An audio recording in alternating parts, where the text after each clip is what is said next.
this country is going to hell because we are led by a person who doesn't know how to be a president and who is a liar.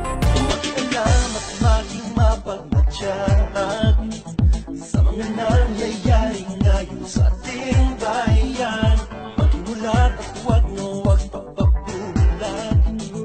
Nasa mga kamay natin ang kinabukasan.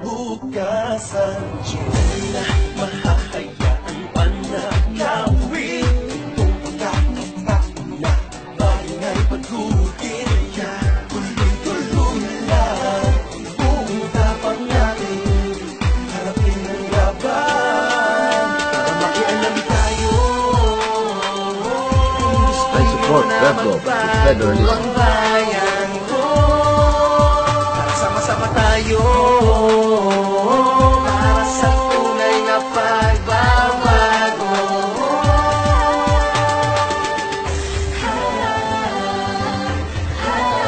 Pagbabago. Alisin na ang mga nagpapiring sa mata na sumisimbolo sa mga kasinungalingan nila, at buksan na ang puso at isipan na kaya ang kinabukasan ng ating bayan. Kasama natin ang pinaka-best na pangulo sa mundo. Siya ang magiging sandata natin para sa tunay na pagbabago. Kaya mga makabayan, tara na, itaas na ang mga kamao at huwag manang hayaan na muli lang matapan ng mga mata nila. Gusto na magbago ang bayan ko, sama-sama tayo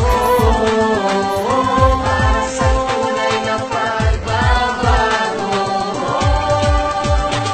Sabay-sabay na magmarcha at ipakita natin tusa kung kung gaano kalakas ang totoong pwersa.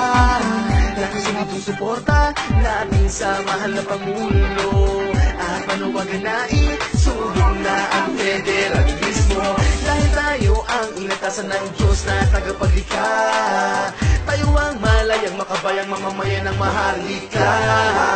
Kaya mga makabayan, panatilihin nakataas ang mga kamao at isigaw natin na revolutionary ko. Gunitin na to, bulok na sistema na to.